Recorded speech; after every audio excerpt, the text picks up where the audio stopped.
இன்றைய தினம் புதிய அரசு பொறுப்பேற்று முதல் வேளாண் பட்ஜெட் இது வருமா வராதான்னு நினச்சிருந்தோம். வேளாண் பட்ஜெட் வந்திருக்குது.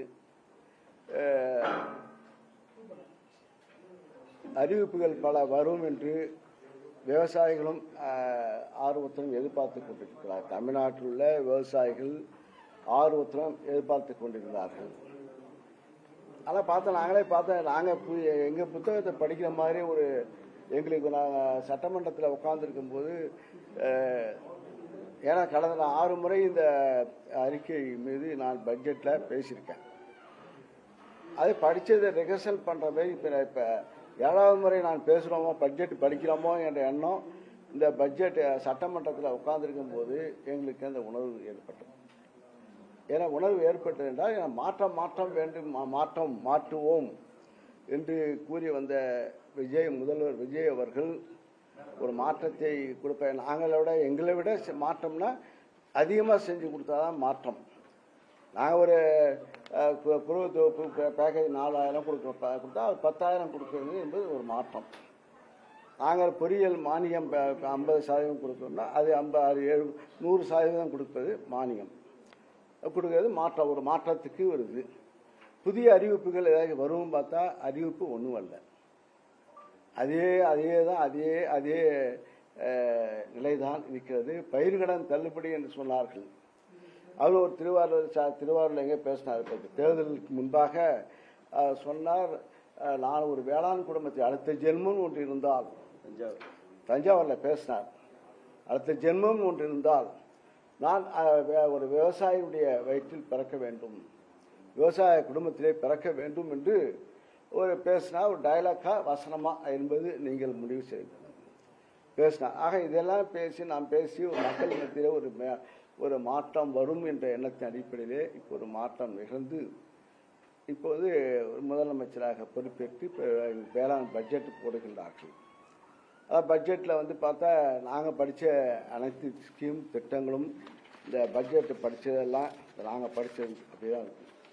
இன்னொன்று பார்த்தா ஒரு அண்ணல் அம்பேத்கர்னு ஒரு ஆதித்தாட மக்களை விவசாயிகளை கவர் பண்ணுகின்ற வகையில் ஒரு திட்டத்தை பேர் அண்ணல் அம்பேத்கர் திட்டம் அறிவித்திருக்கிறார்கள்.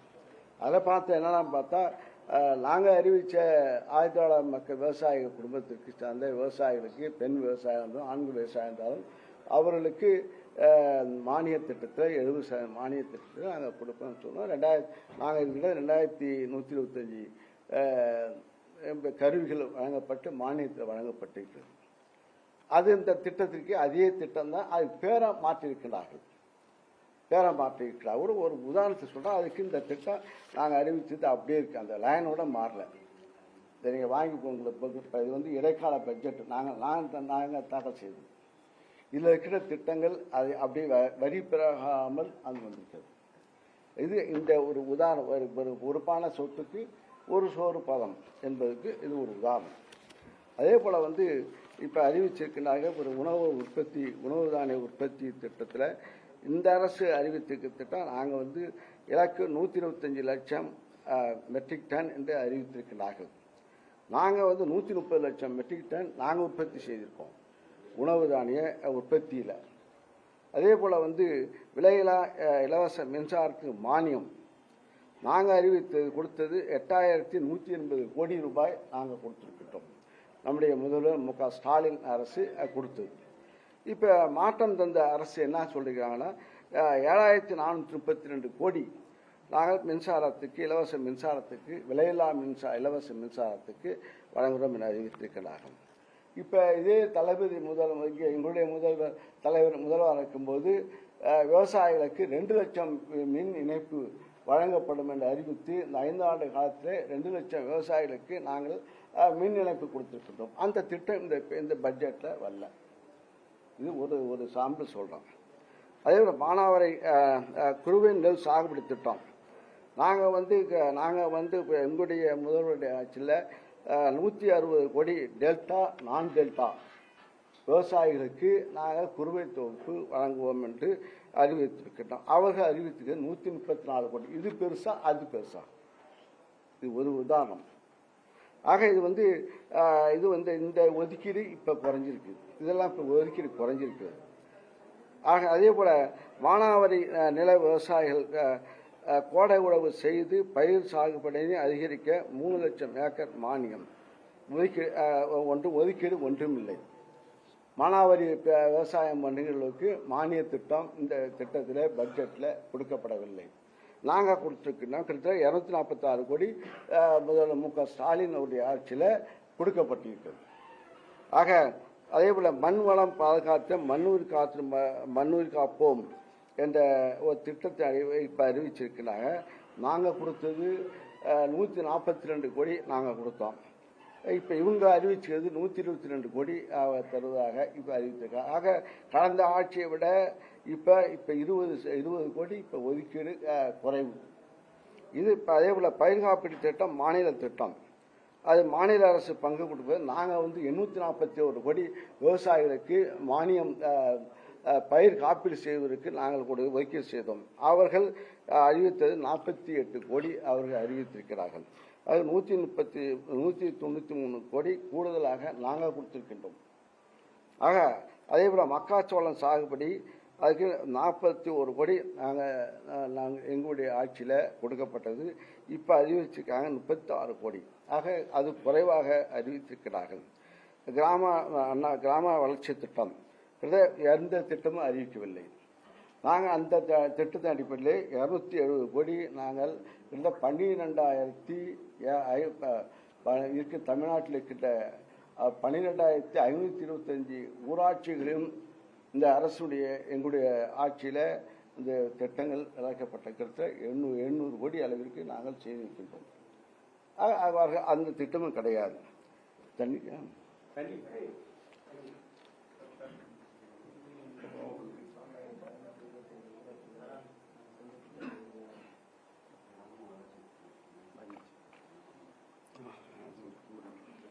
விதைகள் கொள்முதல் திட்டத்தில் எங்களுடைய அரசில் 18,000 மெட்ரிக் டன் கொள்முதல் செய்ய வேண்டும் என்று அறிவித்து இருக்கிறார். இவங்களுக்கு உற்பத்தி செய்வதற்கு 7,700 மெட்ரிக் டன் என்று குறியீடு செய்யப்படும். இது கூட அது கூட இது நீங்கள் புரிந்து கொள்ள வேண்டுகிறீர்கள். அதே போல் இந்த அரசை பொறுத்தவரையும் எது மாற்றம் என்று சொல்லி ஏமாற்றத்தை இந்த பட்ஜெட் கொடுத்திருக்கிறது. வேளாணுக்கு இங்கே இருக்கின்ற சட்டமன்ற உறுப்பினர்கள் எல்லாம் விவசாயிகள், விவசாயம் சார்ந்து இருக்கின்றவர்கள், விவசாய டெல்டா மாவட்டத்தை சார்ந்தவர்கள் இங்கே இருக்கின்ற சட்டமன்ற உறுப்பினர்கள்லாம். ஆக அதே போல் இந்த வேளாண் இயந்திரம் நாங்கள் எங்களுடைய 5 ஆண்டு கால நம்முடைய தலைவர் மு.க. ஸ்டாலின் அவருடைய ஆட்சியில் 5 ஆண்டு கால 77,000 விவசாயிகளுக்கு நாங்கள் மிஷினரி, அதாவது இலவசமாக மானியமாக 50% மானியத்துடன் நாங்கள் கருவிகள் வழங்கி கொடுத்திருக்கின்றோம். அந்த அறிவிப்பு இப்போ அறிவிக்கின்ற பட்ஜெட்டில் மிக குறைவாக அறிவிக்கப்பட்டிருக்கிறது. ஆக இது போன்ற ஒவ்வொரு கிட்டத்தட்ட இப்போ இந்த இருக்கின்ற அதே போல் நாங்கள் மரபுசார் நம்மாழ்வார் சார்பிலே நாங்கள் அவருடைய பெயரிலே அதிகமான விளைச்சல் தருகின்ற விவசாயிகளுக்கு நாங்கள் பெயர் கொடுக்கின்றோம். அதே போல் அதுக்கு அவர்கள் அந்த திட்டத்தில் பிரித்து வெற்றி திட்டம் அறிவித்திருக்கிறார்கள். ஆக வெற்றி இன்னும் சொல்ல லேபிள் ஸ்டிக்கர் மாற்றிய ஆட்சியாக தான் இந்த ஆட்சி இருக்கிறது.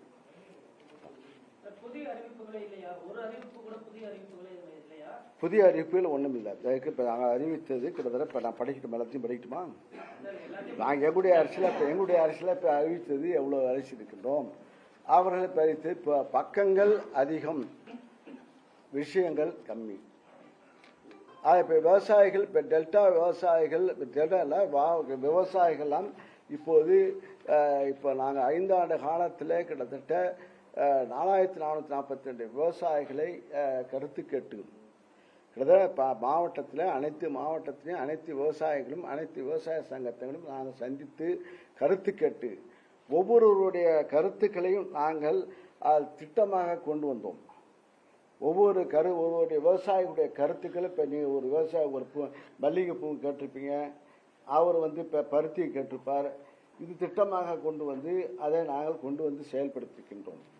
ஆனால் இந்த திட்டங்கள்லாம் இப்போது இந்த ஆட்சியில் ஒன்றும் கிடையாது. அதே போல் நாங்கள் இப்போ உருவாக்கிய திட்டத்தை அதே தான் படித்திருக்கிறார்கள். நாங்கள் இப்போ அறிவித்த புத்தகத்தையும் கொடுக்கின்றோம்.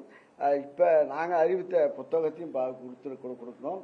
இது எந்தெந்த திட்டங்கள் புதிய திட்டங்கள் நீங்களே கண்டறிந்து நீங்களே போடலாம். முதலமைச்சர் சொல்லியிருக்காரு,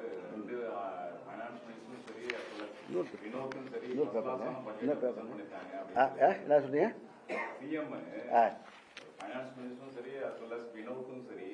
ரெண்டு பேரும் ஒரு நல்ல பட்ஜெட்டை கொடுத்துருக்காங்க, வளர்ச்சிக்கு உரிய பட்ஜெட்னு அவர் சொல்லியிருக்காரு.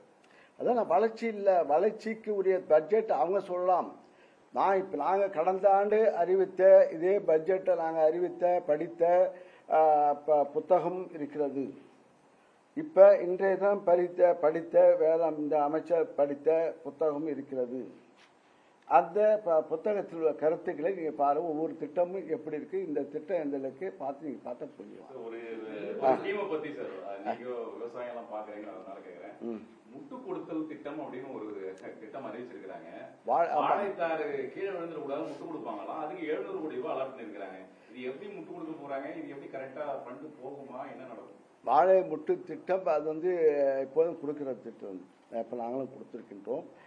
அது கழி முட்டு அதுக்கு வாழை மரம் சாயாமல் இருப்பதற்கு ஒவ்வொரு வாழைக்கு ஒரு கழி முட்டு கொடுத்து கட்டிட்டா அது புயல் அடிக்கும் போது அது அது இருக்கு. அந்த திட்டம் இருக்கு. அது இப்போ வந்து புதுசாக இப்போ லேபிள் அது ஸ்டிக்கர் இப்போ சொல்கிற ஆள் இப்போ வேற திட்டம் நாங்கள் செயல்படுத்தி நாங்கள் வேற ஆள். இப்போ அவங்க சொன்னால் இப்போ அவர் என்ன சொன்ன ஒரு பழமை கிராமத்தை சொல்லுவாங்க, மாமியா உடைச்சா மண்குடம், மருமை உடைச்சா பொன்குடம்பாங்க.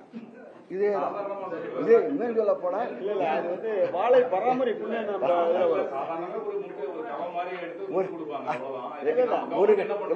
ஒரு கழியும் கொடுக்கலாம், 2 கழியும் கொடுக்கலாம். ஒரு கழி கொடுத்தா என்ன செய்வாங்க, மரம் ஆட ஆட அது ஆடிட்டு அது சாயம். ஆமா, அது சவுக்க கழி முட்டா கொடுக்கலாம். சவுக்க கழி முட்டு கொடுப்பாங்க. இப்போ பிளாஸ்டிக்காக கொடுக்கணும்னு சொல்லி பிளாஸ்டிக் இப்போ கொடுக்காதுன்னு சொல்ல இல்லை. இவங்க என்ன அறிவிச்சிருக்காங்க தவிர முட்டு கொடுக்கும் திட்டம் அறிவிச்சிருக்காங்க. எப்படி செய்யறாங்கன்னு தெரியாது.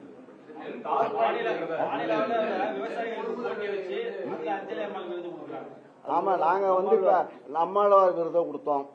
சிறந்த விவசாயிகளுக்கு ஒரு ஏக்கர் இல்லை 1/2 ஏக்கர் பயிர் அதிக விளைச்சல் தருகின்ற விவசாயத்துக்கு அது நாங்கள் கணக்குப்படி இப்போ அங்கே அந்தந்த மாவட்ட அளவில் மாவட்டத்தில் அந்த தேர்வு செய்து அது பேப்பரில் விளம்பரம் செய்து அதுக்கு விண்ணப்பித்து அதுக்கு போட்டி வைத்து அங்கே உள்ள அதிகாரிகளால் அந்த கணக்கீடு செய்யப்பட்டு நெல் எவ்வளவு உற்பத்தி ஆயிருக்கு என்பது அதில் அதிகமாக வருகின்றவர்களுக்கு மாநில அரசு பரிசு, மாவட்ட அளவில் பரிசு கொடுக்கிற திட்டம்.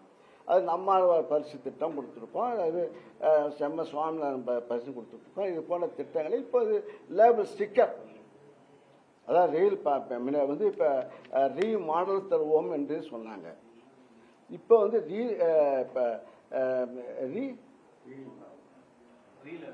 நீங்க சொன்னோம் ரீ லேபிள் குவிண்டாலுக்கு 3500 ரூபா, ஒரு மூட்டைக்கு குவிண்டாலுக்கு 3500 ரூபா கொடுப்பான்னு சொன்னாங்க. இப்போ அறிவிப்பு வரும் பார்த்தா அறிவிப்பு வரல.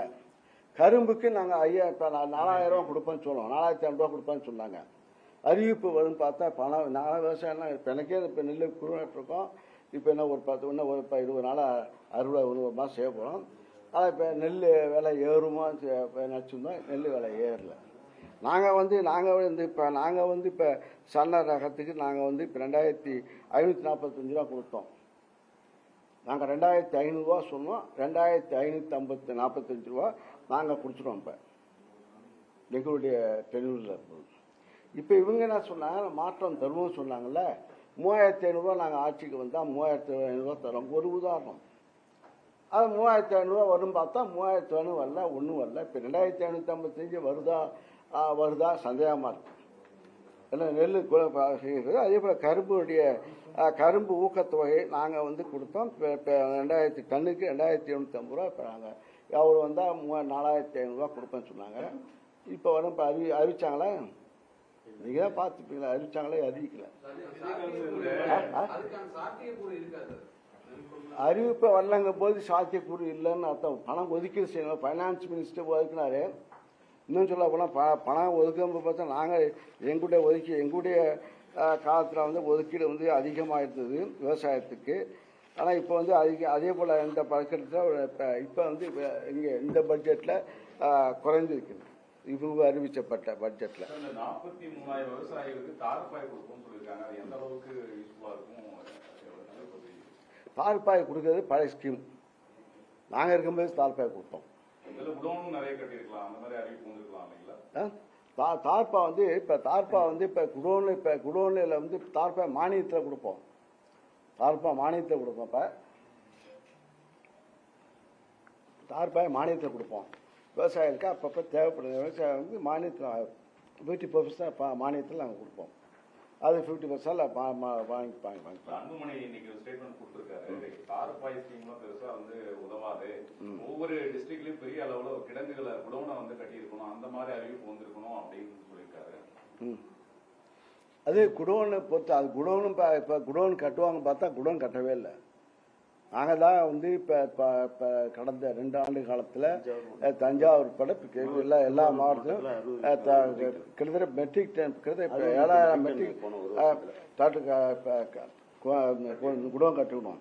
இப்போ குடோனை பற்றி இப்போ இதே முதலமைச்சர் வந்து போய் பார்த்தார். தஞ்சை மாவட்டத்தில் விவசாய இடத்துல போய் பார்த்து வந்தால் நெல் நனைஞ்சிருக்குன்னு ஒரு அப்போ பார்த்தா. ஆனால் பார்த்தா குடோனுக்கு அறிவிப்பே வரல. பாதுகாக்கப்பட்ட குடோன் கட்டணும், கொண்டு போகணும். அதை பற்றி நெல் கொள்முதலை பற்றி அறிவிக்கவே இல்லை.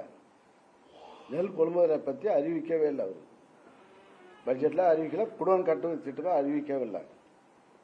விவசாயிகளுக்கு ஒரு பெரிய ஏமாற்றம் சொல்றீங்க. திமுக சார்பில் டெல்டா மாவட்டங்களில் வந்து விவசாயிகளோடு இணைந்து போராட்டம் இப்போ நாங்கள் தான் இப்போ செஞ்சோம் எங்களை வந்து கூட பண்ணல. ஆனால் டெல்டாவில் எங்களுக்குலாம் எல்லா விவசாயிகள்லாம் இன்னும் அதை சேர்ந்தாங்க. இப்போ கூட வந்து சம்பந்தமாக காவேரி டெல்டா தண்ணி சம்பந்தமாக கர்நாடகத்துக்கு சென்று முதலமைச்சர் சந்திக்க போகிறேன்னு சொன்னார்.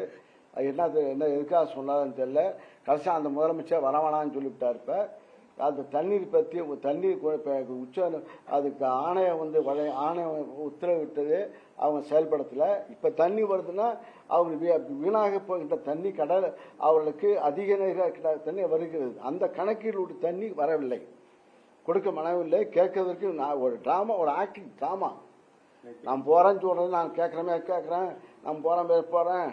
அதை பற்றி ஒரு செய்தி, அதை செய்தியை மடக்கிறது தான் இப்போ 3ஆம் தேதி அன்று இப்போ இங்கே போகும்போது விவசாயிகள் இங்கே தஞ்சையில் நடந்த விவசாய கூட்டத்தில் கலந்து கொண்டுள்ள நம்முடைய கழகத்தினுடைய எதிர்கட்சி தலைவர் அவர்கள் அங்கே சென்றபோது சொல்லாத வார்த்தை அதை சொன்னதாக செஞ்சு இன்னும் சொல்லப்போனால் அதுக்கு ஒரு நன்றி சொல்லணும். முதலமைச்சர் நன்றி சொல்லணும். இப்போ ஏன்னா வந்து இப்போ கடந்த நேற்று முன்தான் நடைபெற்ற ஒரு கைது விவசாயிகளுக்காக போராடி விவசாயிகளுக்காக குரல் கொடுத்தமைக்காக அந்த விவசாய பட்ஜெட்டுக்கு முன்பாக அந்த கூட்டத்தினுடைய நிகழ்வு விவசாயிகளுடைய ஆர்வத்தை மக்களுக்கு இரட்டிப்பாக ஒரு சிறைப்படுத்துகின்ற ஒரு பண்ணி அங்கே ஊராக மக்கள் இன்னும் சொல்லப்போ அதுக்கு நன்றியே சொல்லணும் முதலமைச்சர்.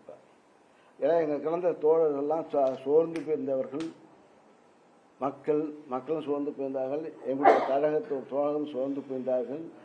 அவர்களை இப்போ ஒரு எழுச்சியூடாக இந்த காலை 10 மணியிலிருந்து மாலை 9 மணி வரை நடந்த நிகழ்வு அவரை வீதியாக ஊராக அழைத்து சென்று இப்போ பத்திரிகையாளர்களும் அங்கே தாக்கப்பட்டார்கள். பத்திரிகையாளர்லாம் தாக்கப்பட்டார்கள், ஊடகவியலாளர்கள் தாக்கப்பட்டார்கள், மறுக்கப்பட்டார்கள். திமுக என் காலை காட்டுறான், யார் நாங்கள் தாக்கல் பண்ணோம். அது அவங்க சொன்ன அதை சொல்றவங்களுடைய வாய் இது சொல்றேன். மாமியா மரும மாதிரி ஆக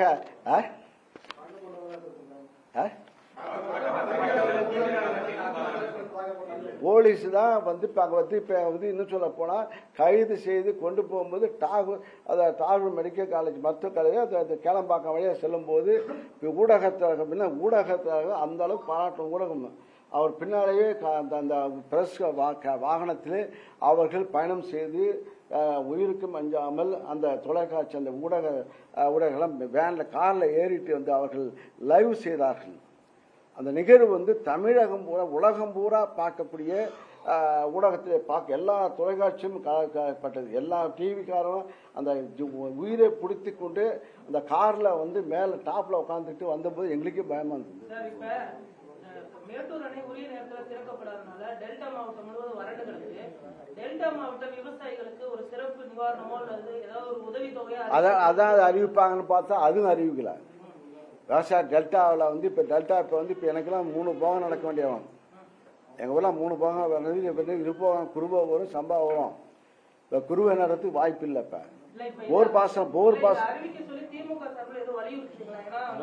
அதான் அதுக்கு தான் போராட்டம். நாங்கள் இப்போ தஞ்சாவூரில் போராட்டம் பண்ணோம்.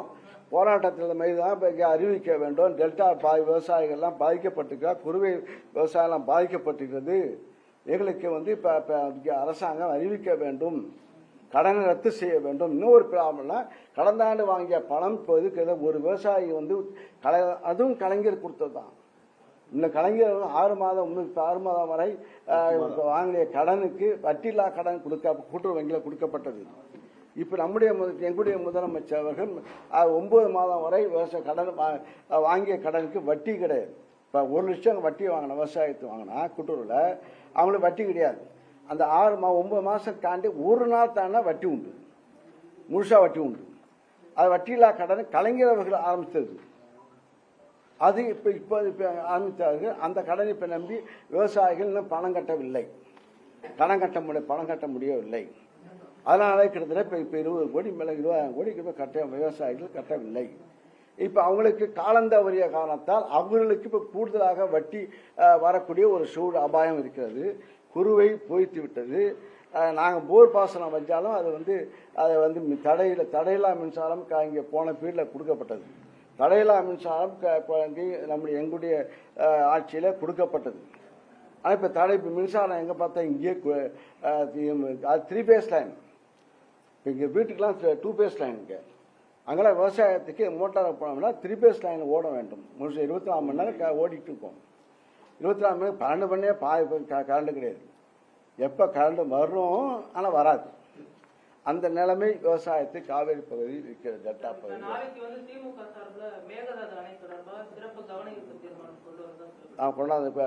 கொண்டாந்துருக்காங்க.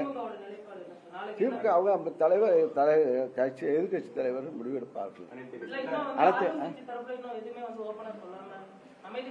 அது மாற்றம் இல்லை.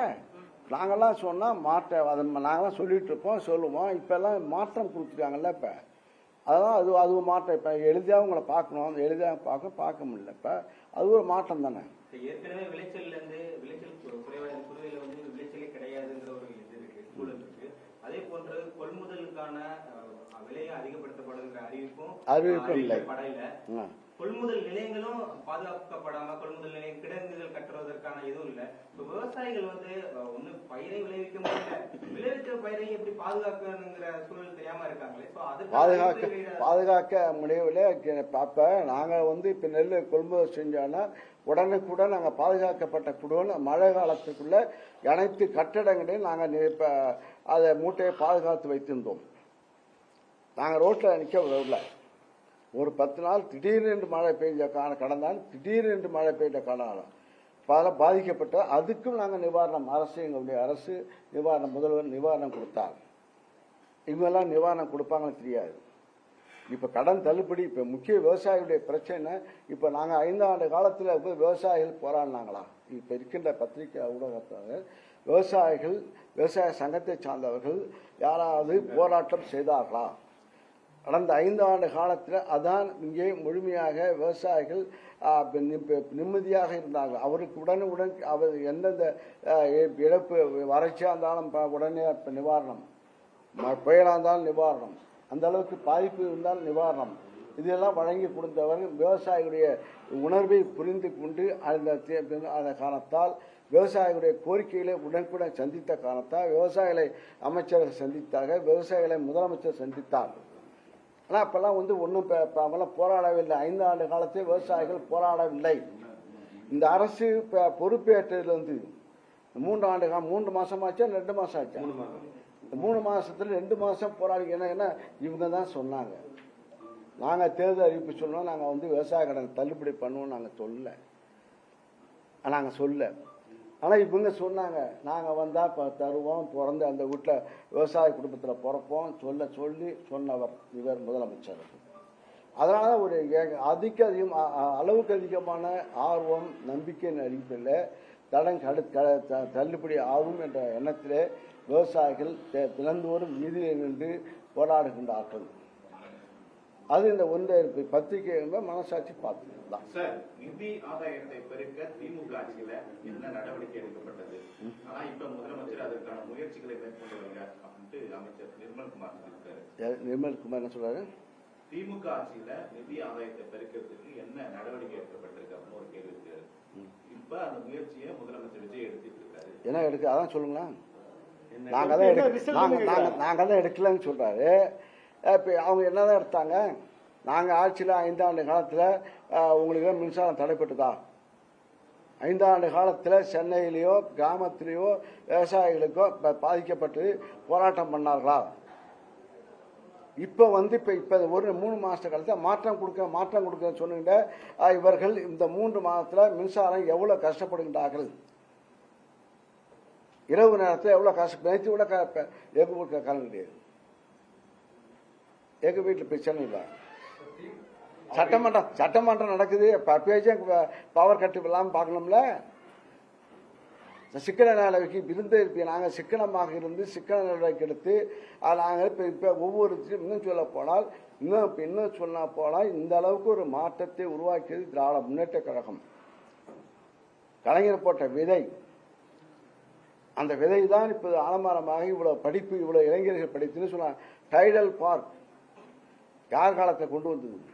இந்த டைடல் பார்க் என்ற ஒரு விதை போட்டதுனால தான் இப்போ ஐடி பார்க் ஐடின்னு சொல்லி சென்னை மாநகரம் இந்த அளவுக்கு விரிவடைந்து இவ்வளவு இளைஞர்கள் படித்து இந்த அளவுக்கு படிக்கக்கூடிய வாய்ப்பை உருவாக்கி கொடுத்தது திராவிட முன்னேற்ற கழகம். இலவச கல்வி கொடுத்தது ஆரம்பித்து வைத்தது இவர் தான், கலைஞர் தான். பட்டதா இல்லை சொல்றேன் யாரு? சரி, அது தலைவர் சொல்லுவாங்க, அதை செய்வாங்க. இன்னும் முதலமைச்சரை வந்து மக்கள் இப்ப பாருங்க, இப்ப நீங்க சொல்றீங்க மாற்றம் கொடுக்கல. இதே எங்களுடைய தலைவர் இருந்தார், நம்ம முதலமைச்சர் இருந்தார்னா இவ்வளவு கட்சி, எல்லா கட்சி, தமிழ்நாட்டில் உள்ள கட்சி எல்லா தலைவர் அவங்க கூட்டணி கட்சிக்காரங்களே இப்ப வந்து அனைத்து கட்சி கூட்டத்தை கூட்டுங்க, விவசாய மேகதாதை பத்தி பேசுங்க என்று சொன்னார்கள். செஞ்சாங்களா? இதே நம்முடைய எங்களுடைய முதலமைச்சர் செய்வார்ல. கர்நாடகத்தில் வந்து இவர் வராங்கிறதுக்காக முதல் நாளே எல்லா கட்சியாரும் ஒன்னா சேர்ந்துக்கிட்டு, எல்லா கட்சியாரும் எதிரெல்லாம் ஒன்றா சேர்ந்துக்கிட்டு தன்னுடைய தண்ணி பிரச்சனைக்காக போராடுகிறார்கள். நாங்கள் போராட்டம் பண்ணால் எங்களே அடக்குகின்றார் நம்முடைய முதலமைச்சர். இங்கே மேகதாதுக்கு விவசாயிக்காக குரல் கொடுத்த நம்முடைய எதிர்க்கட்சி தலைவர் உதயநிதி ஸ்டாலின் அவர்களை கைது செய்து உள்ளே தள்ள வேண்டும் என்று பார்க்கிறார். அங்கே எப்படி, இங்கே எப்படி? அங்க உள்ள நாகரிகம் எப்படி, இங்க உள்ள நாகரிகம் எப்படி? இதை நீங்க உணர வேண்டும். தமிழக அரசை எது தடுக்குது சார்? அனைத்து கட்சி கூட்டாம இருப்பதற்கு தமிழக அரசை எது தடுக்குது சார்? ஏன்னா தமிழக அரசு தவிர தாவேக்காவை தவிர மற்ற எல்லாருமே அனைத்து கட்சி கூட்டத்தை கூட்ட வேண்டும் வலியுறுத்துறாங்க. தமிழக அரசு வந்து எது தடுக்குது? அனைத்து கட்சி கூட்டம்ங்கிறது ஒரு ஆலோசனைக்கான கூட்டம் தானே, அதை எது தடுக்குது? அவங்களுக்கு சப்ஜெக்ட் தெரியுமா தெரியல, அதான் தெரியல. இப்ப நீர்வளத்துறை அமைச்சர் பேசணும், சிஎம் பேசணும். இப்போ எங்களுடைய முதலமைச்சர் நீர்வளத்துறை அமைச்சர் துரைமுருகன் பேசுவார். மேகதாதும் சரி, இப்போ எல்லாத்தையும் பேசுவார், எல்லா சப்ஜெக்ட் வரலாறே பேசுவா, என்னென்ன பிரச்சனை பேசுவா, சட்ட லீகலாக நடவடிக்கை எப்படி எடுத்தோம், என்ன காலத்தோம். இன்னைக்கு கூட இப்போ எங்களுடைய முன்னாள் நீர்வளத்துறை அமைச்சர்கள் 89 வயசு ஆகுது. இன்னைக்கு அந்த ஒவ்வொரு அணையை பற்றி சொல்லுவார். இது அனுபவம். இப்போ உள்ளது மாற்றம். அதான் இப்போ உள்ள மாற்றம் வந்து ஏமாற்றமா என்பது இப்போ விவசாயிகளுக்கு ஏமாற்றமாக இந்த பட்ஜெட் விளங்கி விட்டது. தேர்தல் பிரச்சாரத்துல வந்து நீங்களே சொல்லிட்டீங்கப்பா, இப்ப நான் சொல்ல, நீங்களே சொல்லிட்டீங்கப்பா. சார், இப்ப தேர்தல் பிரச்சாரத்துல வந்து கடனை வந்து பெருசா பேசினாங்க. தமிழ்நாட்டுல இவ்வளவு கடன் இருக்கு அப்படின்னு. சார், எந்த ஆட்சி வந்தாலும் கடன், இப்ப மட்டும் கடன் சொல்லிட்டு இருந்தாங்க. இப்ப 20,000 கடன், இப்ப 3 மாசத்துக்கு 20,000 கடன் வாங்குறவங்க, இப்ப 3 மாசத்துக்கு 20,000 கடன் வாங்கினோம்னா மாசத்துக்கு வச்சு 7,000 மாசத்துக்கு 7,000, 60 மாசத்துக்கு எவ்வளவு ஆச்சு? 4 லட்சம் கடன், 4 லட்சம் கடன் வாங்க கூட வாங்குவாங்க பாரு. இப்பயே சொல்றாங்க 3 மாசத்துக்கு ஒண்ணும் இல்ல, ஒன்னு திட்டமும் கிடையாது, ஒரு திட்டமும் இல்ல, ஒன்னும் கிடையாது. இதுதான் நிலைமை. சார், இப்ப கலைஞர் பெயரிலான திட்டங்கள் பெயர் மாற்றப்பட்டு கலைஞரோட உதவித்தொகையா இருக்கட்டும், அதே போன்று கலைஞர் அனைத்து கிராம ஒருங்கிணைந்த வேளாண் வளர்ச்சி திட்டம், இது போன்ற அந்த பெயர்களெல்லாம் மாற்றி இருக்கிறாங்க. அதை எப்படி பாக்குறீங்க? பேரு மாற்றம் இருந்தாலும் இப்ப நாங்கள் இப்ப பேரை தான் மாற்றலாம். இருந்தால இப்ப கம்ப்யூட்டருக்கு யார் காரணம், கம்ப்யூட்டர் வளர்ச்சிக்கு யார் காரணம் என்றால் ஐடி பார்க், டைடல் பார்க், முதல் ஐடி பார்க் கொண்டு வந்தது கலைஞர் அவர்கள். இலவச கல்வி, பட்டதாரி வரை பட்டம் படிக்கின்ற வரை இலவச கல்வி கொடுத்ததான் நீங்கெல்லாம் படித்தோம். நீங்கெல்லாம் படித்து வந்திருக்கீங்கள பட்டதாரிகள், இலவச கல்வி பிஎஸ்சி வரைக்கும் தொழில் பயிற்சி வரைக்கும் இலவசமாக கொடுத்தது கலைஞர். அந்த வார்த்தை, அந்த உணர்வு மக்கள் மத்தியில் வரும். அது இப்ப உள்ள இளைஞர்களுக்கு தெரியல. அதான் மாற்றம். நிதிநிலை சரி செய்யப்பட்டால் மற்ற அறிவிப்புகள் வரும்னு சொல்றாங்க. வேளாண் துறையிலுமே நிதிநிலை சரிப்படுறதுல 60 மாசம் கலந்துரும். இப்ப இன்னைக்கு நிர்மல்குமார் ஒரு லைன் சொல்லிருக்காரு, நீங்க அறிவிச்சதெல்லாம் எதுவுமே வரலையே பட்ஜெட்ல கேட்டதுக்கு, வரும் காலங்களில் செய்வோம். அவர் அதுக்குள்ள எந்த கட்சியில் இருப்பான்னு சொல்ல முடியாதுல்ல. அவரு அப்பா ஒரு கட்சியில ஒரு பேசினாரு, பிஜேபியில் ஒரு பேச்சு பேசினாரு, அப்புறம் அதிமுக ஒரு பேச்சு பேசினாரு, இப்ப டிவிகேல ஒரு பேச்சு பேசினாரு. அவங்க சட்டம் என்ன செய்யுது?